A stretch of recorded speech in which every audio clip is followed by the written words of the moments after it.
রাজধানীর বাজারে চড়া দামে বিক্রি হচ্ছে এলাচ। বিক্রেতারা বলছেন গতবারের তুলনায় 1500 থেকে 1800 বেড়ে এলাচ বিক্রি হচ্ছে 4800 টাকা থেকে 6000 টাকা কেজি। দারুচিনি 520, লবঙ্গ 1400, গোলমরিচ 1200, জিরা 620 থেকে 700 আর ধনিয়া 200 টাকা কেজি দরে বিক্রি হচ্ছে। ঈদ উপলক্ষে বিক্রি বেড়েছে জয়ফল, জয়ত্রী আর আলু বোখারার।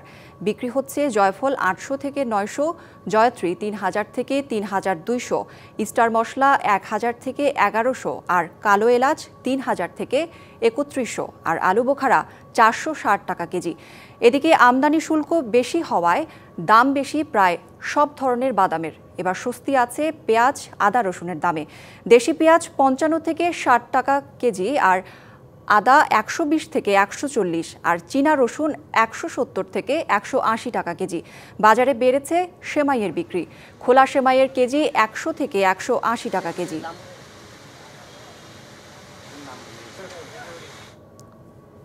আদা 120, 140, পেঁয়াজ 55, 60, রসুন 200 টাকা, 180 টাকা, আবার দেশিটা 120 টাকা।